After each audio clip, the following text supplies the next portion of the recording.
Es un enorme privilegio, mis amados hermanos, poder compartir con ustedes una vez más la palabra del Señor. Que el Señor les siga bendiciendo y usando para predicar el Evangelio de nuestro Señor Jesucristo a toda criatura. El día de hoy, hermanos, les invito a abrir sus Biblias en el libro de los Hechos de los Apóstoles, capítulo 8. Voy a dar lectura de los versículos del 26 al 40. Hechos 8, del 26 al 40. Dice así la palabra de Dios. Un ángel del Señor habló a Felipe diciendo: levántate y ve hacia el sur, por el camino que desciende de Jerusalén a Gaza, el cual es desierto. Entonces él se levantó y fue, y sucedió que un etíope, eunuco, funcionario de Candace, reina de los etíopes, el cual estaba sobre todos sus tesoros, y había venido a Jerusalén para adorar, volvía sentado en su carro y leyendo al profeta Isaías. Y el Espíritu dijo a Felipe: acércate y júntate a ese carro. Acudiendo Felipe, le oyó que leía al profeta Isaías y dijo: ¿pero entiendes lo que lees? Él le dijo: ¿y cómo podré si alguno no me enseñare? Y rogó a Felipe que subiese y se sentara con él. El pasaje de la escritura que leía era este: como oveja a la muerte fue llevado, y como cordero mudo delante del que lo trasquila, así no abrió su boca. En su humillación no se le hizo justicia, mas su generación, ¿quién la contará? Porque fue quitada de la tierra su vida.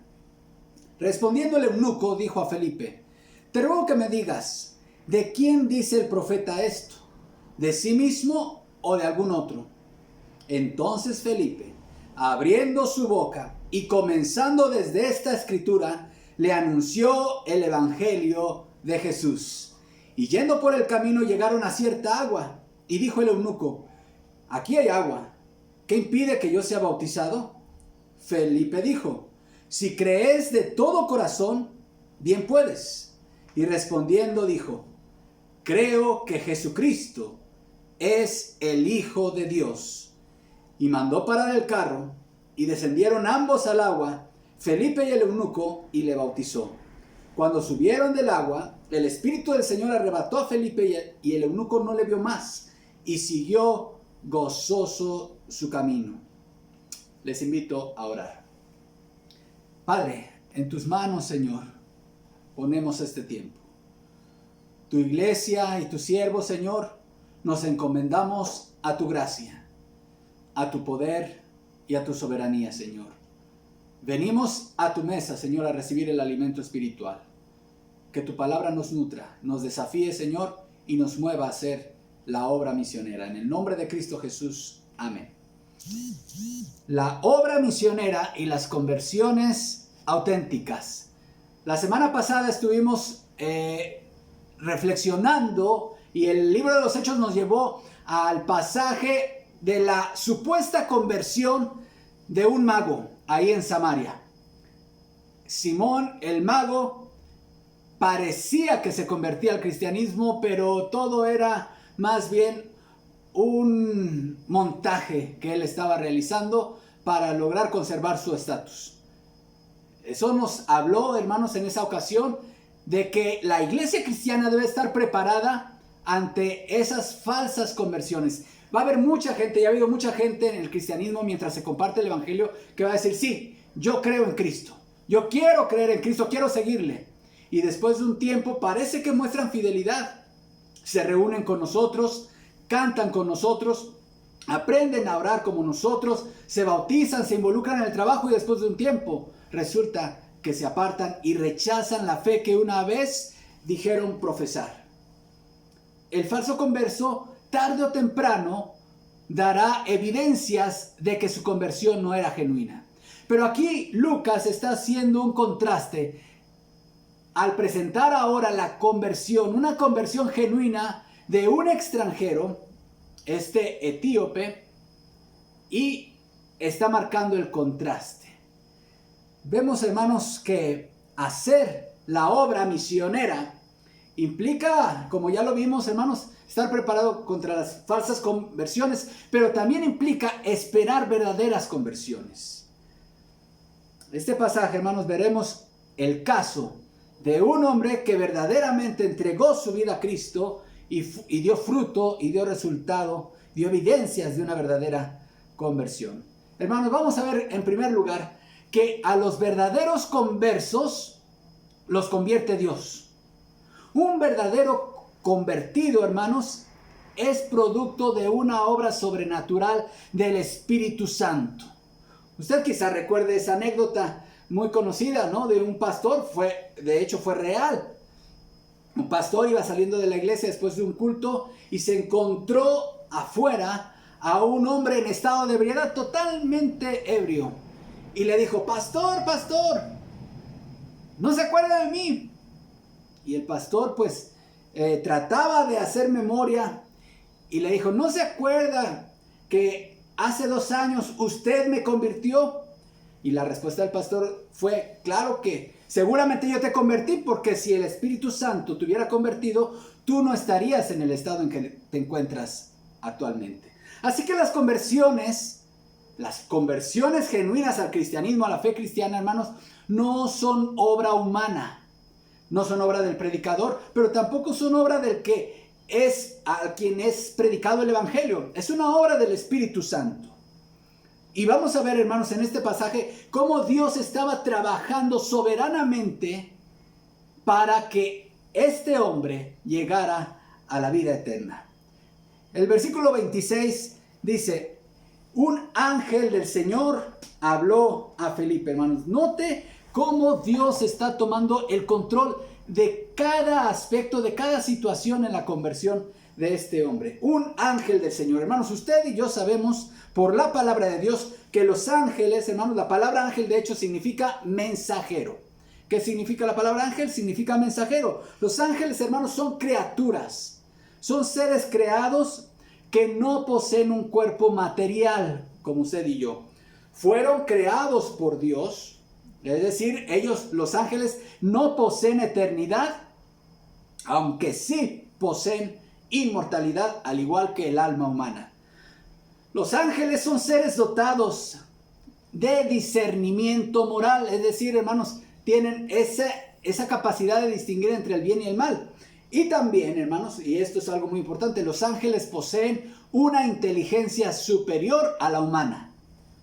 Los ángeles tienen una inteligencia superior a los seres humanos. De que fueron creados los ángeles, hermanos, esto lo podemos ver en Colosenses 1:16. Usted puede buscarlo ahí en su casa. Dice: porque en él fueron creadas todas las cosas, las que hay en los cielos y las que hay en la tierra, visibles e invisibles, sean tronos, sean dominios, sean principados, sean potestades, todo fue creado por medio de él y para él.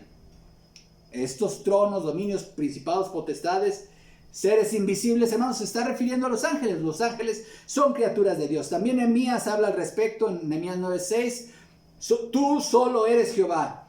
Tú hiciste los cielos y los cielos de los cielos con todo su ejército. Esta referencia al ejército de los cielos es a los ángeles. La tierra y todo lo que está en ella, los mares y todo lo que hay en ellos. Y tú vivificas todas estas cosas y los ejércitos de los cielos te adoran.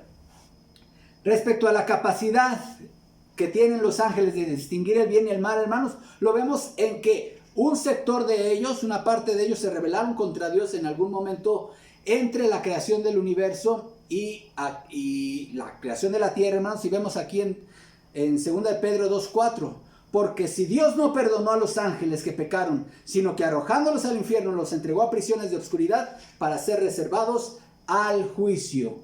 La Biblia indica que existen rangos en los ángeles, rangos y órdenes entre los ángeles. Por ejemplo, a un ángel, a Miguel, se le llama arcángel. Esto de arc significa superioridad de rango. En Judas 9, Judas, el único capítulo, en el versículo 9, es un título que se le da a Miguel. Se le llama uno de los príncipes del primer rango en Daniel 10:13. Ahora, hermanos, si hay más arcángeles aparte de Miguel, la Biblia, la palabra de Dios, no nos lo dice. Ustedes saben que en otros sistemas religiosos se habla de al menos 4 o quizá más arcángeles, pero bueno, la palabra de Dios solamente nombra a Miguel arcángel. Un ángel del Señor, hermanos. Dice aquí que habló a Felipe. Ahora, yo no tengo ninguna duda de que esto realmente ocurrió. De que un ángel del Señor habló a Felipe y que Felipe de alguna manera escuchó una voz audible de un ángel. Él estaba seguro y no había duda en él de que un ángel del Señor le estaba hablando y le estaba dando instrucciones. Y aunque no tengo ninguna duda de esto, hermanos, sí desconfío totalmente cuando hoy, en la actualidad, alguien viene a mí y me dice: hermano Iván, un ángel del Señor me habló y me dijo que me depositara 10,000 pesos y que él le devolverá 100,000 pesos. Este es solamente un ejemplo, pero pueden ser muchos más. Muchos líderes religiosos en la actualidad, hermanos, de corte carismático y de otros movimientos de este tipo, generalmente usan este tipo de relatos ficticios diciendo, se presentan ante la congregación diciendo: un ángel me habló y me dijo que les dijera esto. Desconfía. No desconfíes de esto. Esto que un ángel le habló a Felipe fue real. Pero lo que andan diciendo muchos de que un ángel les habló y que se les apareció y les dijo, no, ya Dios no habla así. Dios hoy sí da instrucciones, por supuesto, para hacer el trabajo misionero. Pero ¿cómo obra Dios actualmente, hermano? Bueno, en primer lugar, cuando Dios quiere llamarte a ti para que vayas y anuncies el evangelio a tal o cual lugar, a tal o cual comunidad o a tal o cual persona, el Señor en primer lugar va a poner un deseo en ti, en tu corazón, de hacerlo. Una carga, un deseo de que tú estés queriendo y poniendo tus ojos y tu mente y tus oraciones en aquella persona, ciudad, pueblo o etnia. También el Señor en esta ocasión, en la actualidad, manifiesta su voluntad al hacerte poner este deseo y hacerte indagar acerca de las condiciones de esa etnia. También, si Dios te está hablando y te está llamando, Él te va a dar los recursos necesarios para poder realizar esa comisión. Tu familia, y aquí principalmente si eres casado, tu esposa compartirá la misma carga y el mismo deseo. Estará de acuerdo en tu deseo. Es más, la opinión de la gente más espiritual y de liderazgo en tu iglesia local verán con buenos ojos este deseo que estás teniendo. Tu iglesia local te respaldará y Dios en general va a abrir puertas. Así que no esperes que un ángel se te aparezca. Muchos jóvenes hoy están diciendo: bueno, yo espero que un ángel del Señor baje y me diga con quién me he de casar. Bueno, no esperes que Dios te manifieste su voluntad de esa manera. Dios ya no manifiesta su voluntad así. También el hermano John MacArthur, en su libro La Voluntad de Dios, da los siguientes puntos para conocer la voluntad de Dios en cosas específicas. Y él habla de 4 principios. El primero, la voluntad de Dios, y eso no hay duda alguna, es que seas salvo. Así que si tú, por la fe en Cristo, has llegado a la salvación, estás en la voluntad de Dios. Segundo lugar, la voluntad de Dios es que seas santo. Si tú estás viviendo en santidad, entonces no solamente eres salvo, sino que también estás viviendo en santidad, estás en la voluntad de Dios. Tercer lugar, la voluntad de Dios es que seas lleno del Espíritu Santo, que tu vida esté controlada por el Espíritu Santo. Si estás lleno por el Espíritu Santo, si tu vida está siendo guiada por Él y la mayor influencia que hay en tu vida es la del Espíritu Santo, y ser lleno del Espíritu Santo, recordemos, hermanos, que significa estar lleno de la palabra de Dios. Estar lleno de la palabra de Dios. Si la mayor influencia en tu vida es la palabra de Dios, entonces estás en la voluntad de Dios. En cuarto lugar, un cuarto principio que da el hermano MacArthur es que la voluntad de Dios es que prediques el evangelio. Entonces, si tú estás en la salvación, estás viviendo en santidad, estás lleno del Espíritu Santo, estás anunciando el evangelio, concluye él de una forma muy asombrosa y dice: entonces puedes hacer lo que quieras, porque sea lo que sea que decidas, estarás de acuerdo con la voluntad de Dios. No necesitas que venga el ángel Gabriel, el ángel Miguel, ningún ángel para decirte qué debes de hacer. Ahora, Felipe, por el trasfondo judío que tenía, y aunque él pertenecía, hermanos, ya lo dijimos en sermones anteriores, al sector helenista de la iglesia, él había sido instruido en el judaísmo de que los gentiles estaban fuera de los planes redentores de Dios. Por eso era necesario que Dios le hablara de esta manera, a través de un ángel. ¿Para qué? Para romper esos prejuicios raciales y étnicos que él tenía en su formación como judío. La instrucción, ¿cuál es? Levántate y ve hacia el sur por el camino que desciende de Jerusalén a Gaza, el cual es desierto. Hermanos, dos caminos llevaban al sur desde Jerusalén. Uno iba a través de Hebrón y llegaba hasta Idumea, lo que es Edom. Y el otro camino, hermanos, se unía con el camino costero que llevaba hasta Gaza. Ahora, hermanos, la ciudad de Gaza, la que usted puede leer en el Antiguo Testamento, esa ciudad fue destruida en el año 1 antes de Cristo. Así que para las fechas de estos acontecimientos eran puras ruinas. Se había construido, sin embargo, una nueva ciudad con el mismo nombre, la Nueva Gaza, que estaba justamente por esa misma región. Ese camino era desértico. Y Felipe, hermanos, bien podríamos pensar que él no tendría a quien predicarle en un camino de poco tránsito y que llevaba a una ciudad desierta. Y puede sonar, y pudo quizá haberle sonado a él muy extraña la instrucción si consideramos que él estaba viviendo un avivamiento evangelístico, un ministerio evangelístico exitoso en Samaria, hermanos. Entonces, si Dios lo está usando poderosamente ahí, ¿por qué llamarlo a otro lugar? Porque Dios es soberano. Porque Dios puede hacer con sus siervos lo que quiera. Así que Dios lo toma de ese avivamiento en Samaria y lo lleva al desierto a predicarle a un hombre. Hechos, versículo 27 dice: entonces él, es decir, Felipe, se levantó y fue. Hermanos, Felipe, después de ver la mano de Dios en la predicación, él bien pudo haber dicho: yo me quedo aquí, pero no, él fue obediente. Una característica de todo verdadero siervo del Señor es que será sensible a obedecer la voluntad del Señor donde quiera que Dios lo quiera usar, hermanos. Muchas veces nosotros hacemos planes. Muchas veces nosotros sentimos que el llamado de Dios está en un lugar y de repente Dios te cambia todos los planes.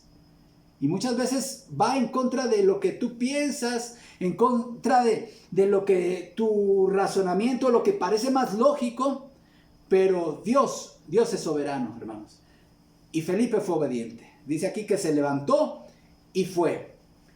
Sigue diciendo el relato, hermanos: y sucedió que un etíope, eunuco, funcionario de Candace, reina de los etíopes, el cual estaba sobre todos sus tesoros y había venido a Jerusalén para adorar. Ahora esta frase, un etíope. Ahora, si nosotros leemos aquí en la Biblia, hermanos, la palabra etíope, luego pensaríamos en que hoy, en el siglo XXI, hay un país en África que se llama Etiopía. Y entonces nosotros pensaríamos de inmediato, se refiere a un ciudadano de lo que hoy conocemos como Etiopía, pero en realidad no es el caso, hermanos. Este no es el caso. La palabra etíope, hermanos, significa literalmente los de rostro quemado. Los de rostro quemado. Y era una forma genérica, hermanos, en la cultura grecorromana para referirse a la gente de color. Lo que hoy muchos han usado el término negro, algunos incluso de forma despectiva para referirse a estas personas. ¿Y por qué era importante señalar que este hombre era una persona de color? Recordemos, hermanos, que Lucas, este médico misionero, está escribiendo, muy probablemente desde Roma, en el primer encarcelamiento de Pablo, este volumen de 2 tomos, que es el Evangelio de Lucas y el libro de los Hechos, teniendo en mente una audiencia gentil. Muy probablemente las iglesias que habían sido fundadas por el apóstol Pablo. Ahora, esta audiencia estaba influida por la cultura grecorromana. Hermanos, y a usted le puede sorprender que ahora todo lo que se vive, el tema del racismo, hermanos, se estaba sentando sus bases en esta cultura grecorromana. Miren, Héctor Moreno Soto, que es un investigador de la UNAM, él está reseñando un libro escrito por Isaac Benjamín que se llama La invención del racismo en la antigüedad clásica. Y este investigador de la UNAM inicia su reseña con esta frase: no solo las ideas de libertad, democracia y filosofía fueron el principal legado de griegos y romanos, sino también los principios elementales de la discriminación y el racismo. El mismo autor dice que en otra parte de su reseña, hermanos, dice: la idea del linaje puro aparece por primera vez en Atenas durante el siglo V y se puede rastrear a lo largo del tiempo hasta llegar a Roma, donde se tenía la idea extendida de que los matrimonios mixtos solo hacen que la calidad fuera menor. Fin de la cita. Ahora, hermanos, este investigador nos está diciendo que ya en la Roma antigua existía la idea de razas superiores y de razas inferiores. Así que muchos probablemente estaban aquí teniendo conflictos étnicos y raciales, y además Dios soberanamente sabía que esto iba a ser un problema en el futuro. Así que Él sabiamente dejó este relato aquí, hermanos, para recordarnos que el plan redentor de Dios tiene incluidos a las personas de color. Para recordarnos que el racismo es un pecado. Por mucho tiempo a las personas de color se les denominó de una forma peyorativa y discriminatoria como negros, usando este término de una forma ofensiva, hermanos. Tristemente, la historia de la gente de color, usted lo conoce, es una historia de explotación, saqueo y esclavitud que todos conocemos, hermanos. Hoy nos puede resultar increíble que al analizar la historia, hermanos, muchos supuestos cristianos entre comillas, de otras épocas, en lugar de amar a estas personas y tratarlos con dignidad, los consideraron como un objeto más de su propiedad, al mismo nivel que su vaca, que su caballo, que sus perros. Estos cristianos entre comillas, colonialistas, cuyo Dios no era evidentemente nuestro Señor Jesucristo, sino su Dios era el dinero y el poder, no reconocieron que la gente de color son portadores de la imagen divina, al igual que todos los seres humanos. Y por lo tanto su vida es igualmente valiosa a la de todas las personas. Hermanos, todavía entrando el siglo XX, la primera mitad, había una pseudociencia que le llamaban racismo científico, que trataba de demostrar, y es una pseudociencia porque la comunidad científica internacional ha rechazado esto como una verdadera ciencia, pensaban que se podía demostrar que biológicamente había razas superiores que otras, hermanos. Es increíble que todavía, con tanto avance, el racismo siga imperando en la mente de tantas personas. Y de tantas personas aún diciéndose cristianas. ¿Qué es el racismo? El sociólogo británico Michael Banton define el racismo como la doctrina que establece que el comportamiento del hombre se determina por la herencia de caracteres derivados de poblaciones que al estar separadas en origen generan atributos distintivos y generalmente se consideran dentro de relaciones de superioridad e inferioridad frente a otros pueblos. Otra definición de racismo la da Albert Memmi, sociólogo franco. Él define racismo de la siguiente manera: la valoración generalizada y definitiva de diferencias biológicas reales o imaginarias en ventaja de quien lo impone y la desventaja de su víctima, con el fin de justificar la agresión. Todavía hay muchas personas en los Estados Unidos que vivieron la lucha por los derechos civiles de las personas de color que encabezó el pastor bautista Martin Luther King Jr. Y uno de sus discursos más memorables en toda la historia norteamericana es el discurso de Martin Luther King: yo tengo un sueño. Él fue asesinado debido a su sueño de ver que todos los seres humanos no hagamos diferencias por el color de nuestra piel. Nelson Mandela, otro ejemplo, en Sudáfrica. Fue un hombre destacado por su lucha contra la política del apartheid en su país. Actualmente usted y yo conocemos el movimiento Black Lives Matter. La vida de las personas negras importan. Este movimiento empezó en 2013 siendo un hashtag. Un año después de la muerte de Trayvon Martin en Florida.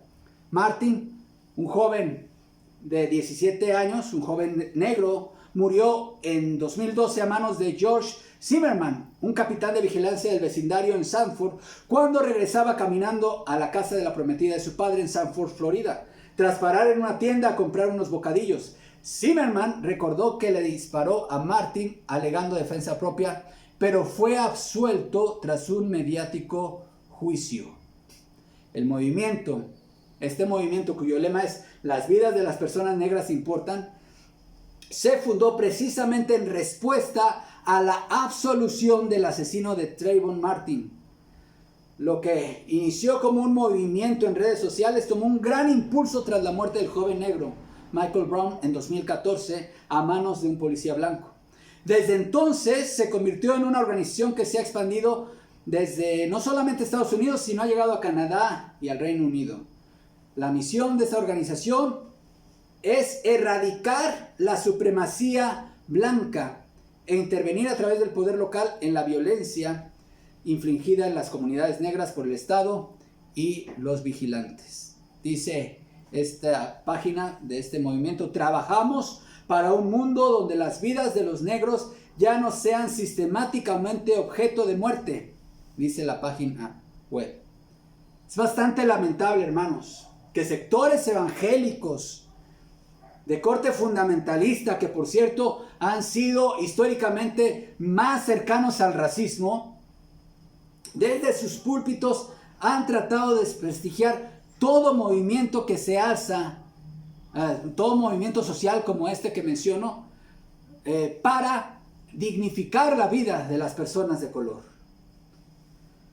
Pero el problema del racismo, hermanos, es el pecado. Ese es el origen del racismo. El racismo es un pecado, es algo que sigue prevaleciendo en el pensamiento de muchas personas que no conocen a Dios. ¿Qué se necesita para ser racista? ¿Qué se necesita para reírse de chistes racistas? ¿Qué se necesita para justificar la violencia por cuestiones de color de la piel?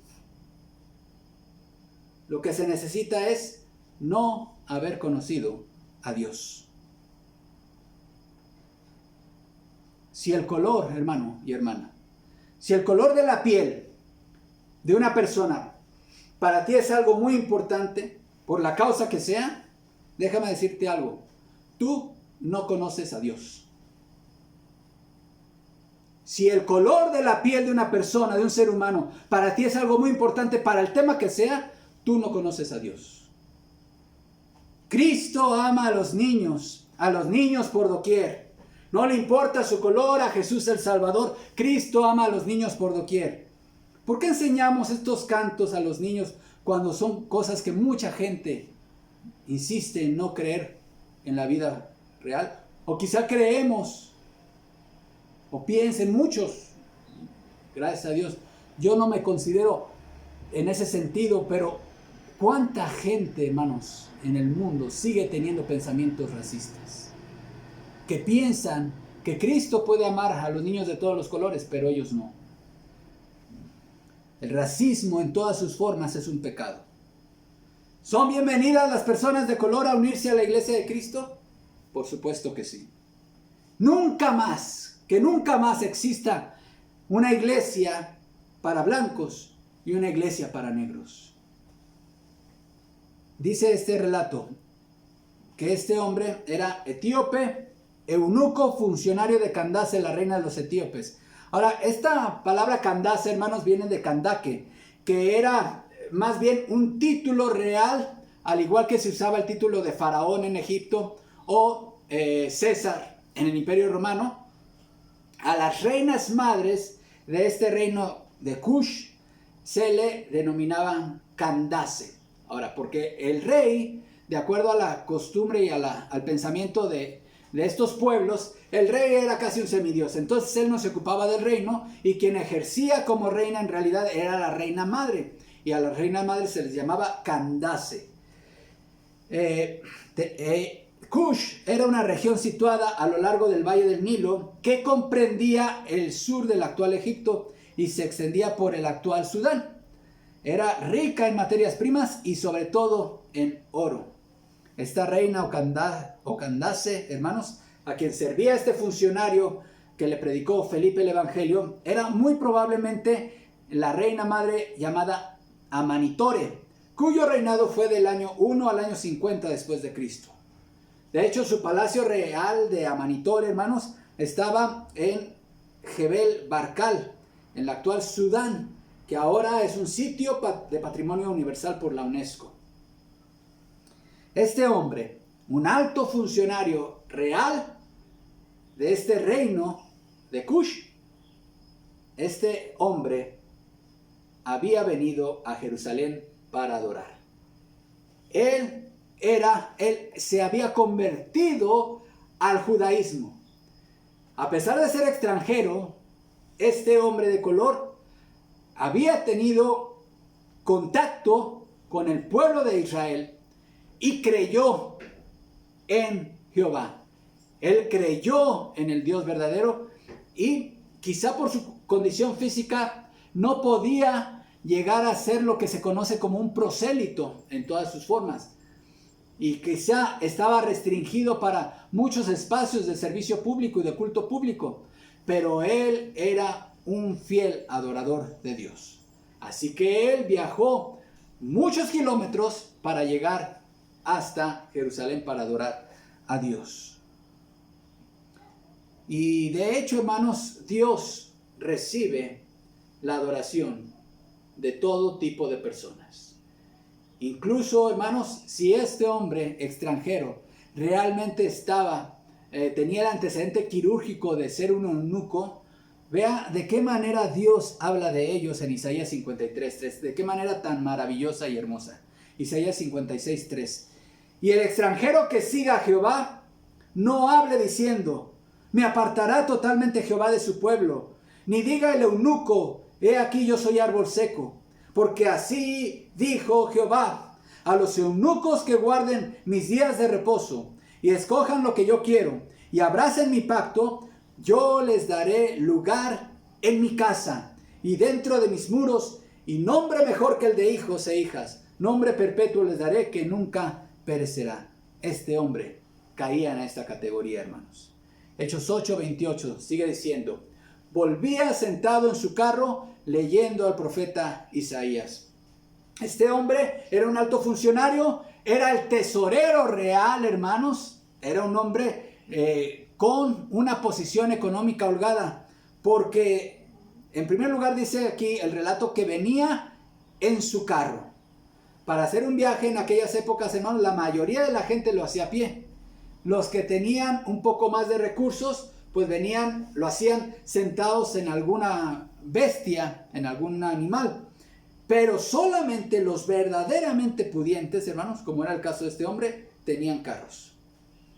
Ahora, otra evidencia de que este hombre era de posición económica elevada es que venía leyendo al profeta Isaías. Él ya iba de regreso y compró un ejemplar de la Biblia. Ahora, no cualquiera podía tener acceso a tener un ejemplar de la palabra de Dios, de las Sagradas Escrituras, hermanos. Él debió haber pagado un precio muy alto por esta porción de Isaías. El versículo 29 dice, y el Espíritu dijo a Felipe, acércate y júntate a ese carro. Ahora, hermanos, no se trata de un ángel, es el mismo Espíritu de Dios quien le da instrucciones a Felipe. Ese era el motivo por el cual Dios lo mandó a este camino. Y este es el punto al que este pasaje, hermanos, nos está atrayendo. El verdadero converso es atraído por Dios a la salvación. Ahora, no sé si con todo lo que ya vemos estudiando este pasaje pudo ver ya la mano de Dios, la providencia de Dios soberanamente en la conversión de este hombre, hermanos. En primer lugar, Dios hizo que este hombre etíope llegase a ser el tesorero de un reino. Dios hizo que llegase a convertirse al judaísmo en calidad de temeroso de Dios. Dios hizo que realizara este viaje a Jerusalén para adorar. Dios hizo que adquiriera una copia del libro de Isaías. No compró Salmos, no compró otro libro, hermanos, compró Isaías.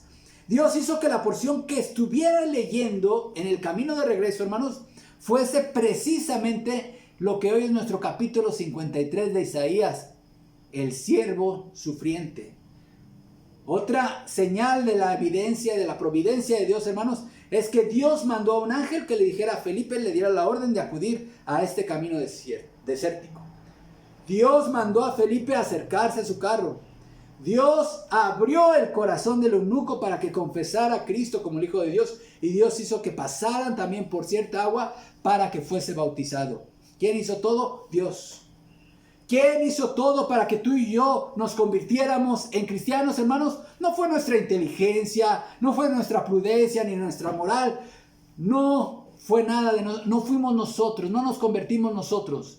Dios nos trajo a Él. Él toma la iniciativa. Él se lleva toda la gloria en nuestra conversión, en nuestra salvación.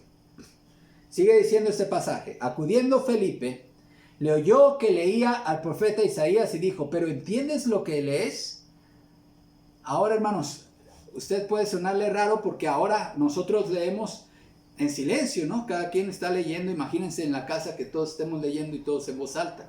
Pero la costumbre de leer en silencio no estaba establecida en esta época. La gente, por lo general, los pocos que sabían leer, lo hacían en voz alta.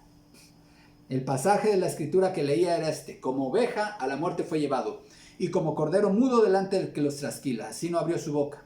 En su humillación no se le hizo justicia, mas su generación, ¿quién la contará? Porque fue quitada de la tierra su vida. Respondiendo el eunuco, dijo a Felipe, te ruego que me digas, ¿de quién dice el profeta esto? ¿De sí mismo o de algún otro? Entonces Felipe, abriendo su boca y comenzando esta escritura, le anunció el evangelio de Jesús. Este hombre tenía conocimiento del Dios verdadero a través del judaísmo, pero necesitaba tener la vida eterna a través de poner su fe en Jesús. Necesitaba el evangelio de Jesús. Hermanos, nadie puede llegar a ser un verdadero convertido si no es a través de la predicación del evangelio de Jesús. Sin este mensaje, hermanos, este mensaje glorioso de que Dios mismo envió a su Hijo, Dios se encarnó en la persona del Hijo de Dios, nació, vivió, irrumpió en nuestra historia, vivió una vida perfecta, cumplió perfectamente con la ley de Dios, fue crucificado y al morir pagó la pena por nuestro pecado. Fue sepultado y Dios lo resucitó al tercer día, hermanos. Sin ese mensaje y sin aceptar y entender las condiciones que tiene para nuestra vida, la vida de cada uno de nosotros, esa vida, muerte y resurrección de Cristo, nadie puede ser salvo. Ese es el mensaje que debemos predicar a todas las naciones, a todos los pueblos, a todas las personas, sin importar su condición social, sin importar si son ricos o pobres, si son funcionarios del gobierno o no, sin importar su color de piel. Todos deben de escuchar, todos deben de saber quién es Jesús. En segundo lugar, hermanos, el verdadero converso da testimonio público de su fe en Jesús. Y aunque, como ya vimos, también los falsos conversos pueden dar una aparente, de forma externa, un testimonio de Jesús, pero solamente los verdaderos, su testimonio es un testimonio de poder. Hechos 8:36 dice, yendo por el camino, llegaron a cierta agua y el eunuco dijo, aquí hay agua, ¿qué impide que yo sea bautizado? Felipe dijo, si crees de todo corazón, bien puedes. Y respondiendo dijo, creo que Jesucristo es el Hijo de Dios. Y mandó parar el carro y descendieron ambos al agua, Felipe y el eunuco, y le bautizó. ¿Qué impide que alguien sea bautizado? ¿Cuáles son los requisitos para que alguien sea bautizado? El único requisito, de acuerdo a este pasaje de la Biblia, es creer verdaderamente, como dice Felipe, si crees de todo corazón. No le dijo si crees, sino si crees de todo corazón. ¿Si crees en qué? En ese evangelio que te he venido predicando a partir de Isaías. Si crees en Jesús, si crees en Él de todo tu corazón, no de forma externa como lo había hecho Simón el mago, no de forma hipócrita como lo había hecho él, por un interés, sino de todo corazón. Ahora que celebramos los bautismos, un día maravilloso ahí en la iglesia de Tlatenco, hermanos. Qué hermosa experiencia el Señor me permitió vivir al preguntarles a cada uno de mis hermanos, a quienes el Señor me dio el privilegio de bautizar, hermanos. ¿Crees en nuestro Señor Jesucristo como tu único y suficiente Salvador? Y qué hermoso escuchar a cada uno de mis hermanos responder, sí creo, sí creo, sí creo. Eso es algo maravilloso, hermanos. Aquí este hombre está diciendo, le está preguntando Felipe, si crees de todo corazón, bien puedes. ¿Y qué respondió él? Creo que Jesucristo es el Hijo de Dios. Entonces se cumple el único requisito que existe. Mandó parar el carro, descendieron ambos al agua. ¿Por qué descendieron? Porque el bautismo, hermanos, es por inmersión. No es depositando ciertas gotitas en la cabeza, sino en el bautismo estamos representando la sepultura y muerte. El que se bautiza está reflejando su relación con la muerte y sepultura de nuestro Señor Jesucristo, pero también está dando testimonio de su propia experiencia, de que Él es un muerto al pecado y ahora ha sido levantado para vivir en una vida nueva. Ya hemos dicho, hermanos, que también los falsos conversos se bautizan, pero solo un verdadero cristiano, un verdadero converso, cree de todo corazón en Jesús. Simón fue un falso converso, pero este etíope eunuco era un verdadero converso. Y en tercer lugar, hermanos, el verdadero converso recibe el gozo de la salvación. Una de las primeras evidencias de que alguien ha nacido de nuevo verdaderamente es que va a vivir una vida de gozo. La vida cristiana, hermanos, no es una vida de aburrimiento. La vida cristiana no es una vida para que te vuelvas y adquieras una religiosidad que te va a tener siempre una cara de amargura, de tristeza o de sobriedad.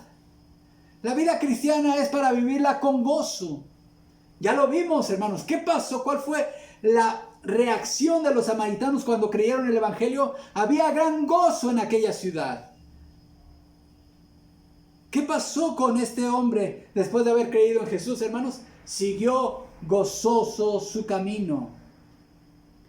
Mientras que a Simón el mago, el falso converso, después de su supuesta conversión, hermanos, en realidad él nunca conoció el verdadero gozo, porque Pedro le dijo, en hiel de amargura veo que estás. Hermanos, alguien que no es cristiano, alguien que no ha experimentado la salvación verdaderamente en Cristo, está en hiel de amargura, es un amargado.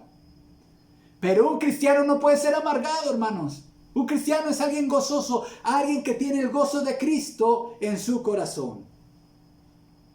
¿Notan cómo está ligada, hermanos, el gozo con la fe en Jesucristo? El mundo nos quiere presumir su gozo a los cristianos, hágame favor, hermano. Ellos piensan que deleitarse en el pecado, que vivir en la inmundicia, en rebelión contra Dios, es la vida de mayor placer y felicidad. Eso nos quieren vender a los cristianos. Pero si hay algún ser humano, si hay una persona en el mundo que tiene motivos para vivir gozosos toda su vida, hermanos, ese es el cristiano. Aquel cuyos pecados han sido perdonados. Aquel que tiene una esperanza de vida eterna en Cristo. Que tiene a Dios por Padre.